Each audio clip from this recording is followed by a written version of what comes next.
Well, hello everybody. Hello, Hireling. How you doing today? What is today? Saturday, February 17th, 2024. And what I wanted to do was, my last video I said that that Hireling had not read one of my comments out loud onto his UBS drives, and I wanted to make sure that it was documented what I sent him, because it's kind of telling that he decided to actually delete that. And you'll see why he did.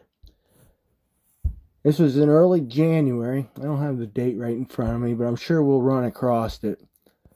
But just to give you an idea of the way the emails were going or the comments were going, it says, Hireling, why again do you think that John the Baptist is really Moses and not Elijah, the one that Malachi prophesied of? Other than representing the law, what else did you make your Moses determinations on? I'd like to click read more, but this is a picture. And it says, hello, Hireling. If the name John by itself doesn't mean John the Baptist, who then is Luke speaking of in chapter 1? The word Baptist was never even mentioned in the entire first chapter, yet, like I said, I can't click on it. But this one right here, this is the one I'm going to read because I took screenshots of it.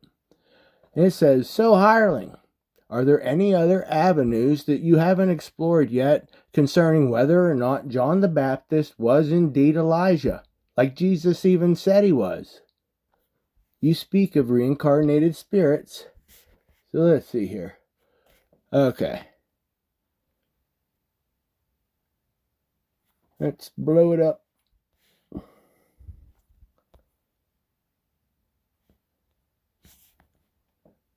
Let me just start all over.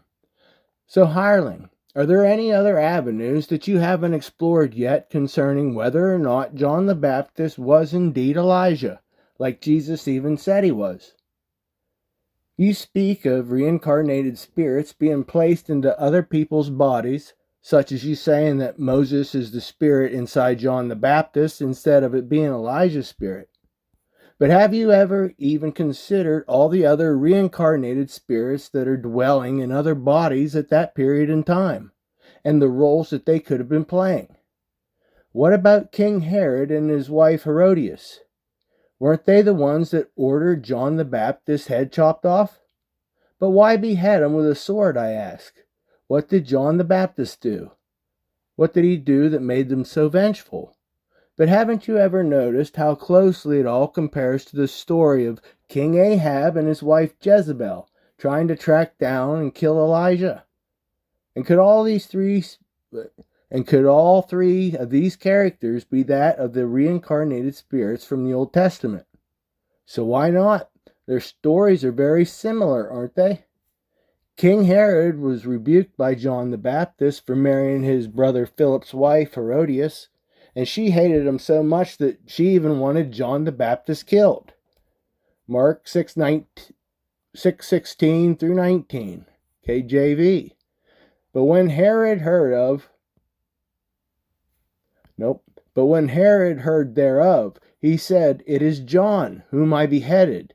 He is risen from the dead. For Herod himself had sent forth and laid hold upon John, and bound him in prison for Herodias' sake, his brother Philip's wife, for he had married her. For John had said unto Herod, It is not lawful for thee to have thy brother's wife. Okay.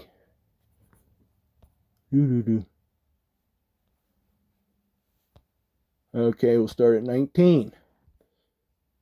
Therefore Herodias had a quarrel against him, and would have killed him, but she could not. And when compared, we see Elijah rebuking King Ahab for the theft of his neighbor's family vineyard. 1 Kings 21:14 through 16. Then they sent to Jezebel, saying, Naboth is stoned and is dead. And it came to pass, when Jezebel heard that Naboth was stoned and was dead, that Jezebel said to Ahab, Arise, take possession of the vineyard of Naboth the Jezreelite, which he refused to give thee for money. For Naboth is not alive, but dead.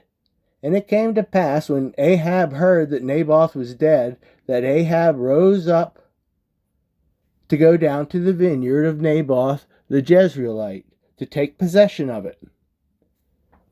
1 Kings 21:20-21. And Ahab said to Elijah, Hast thou found me, O mine enemy?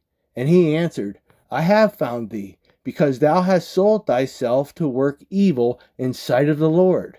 Behold, I will bring evil upon thee, and will take away thy posterity, and will cut off from Ahab him that pisseth against the wall, and him that is shut up and left in Israel.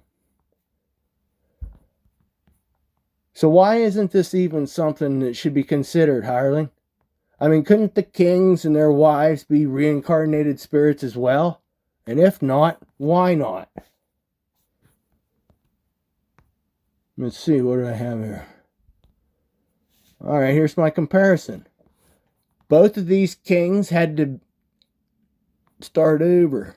Both of these kings had been rebuked for acquiring something that they shouldn't have had in the first place.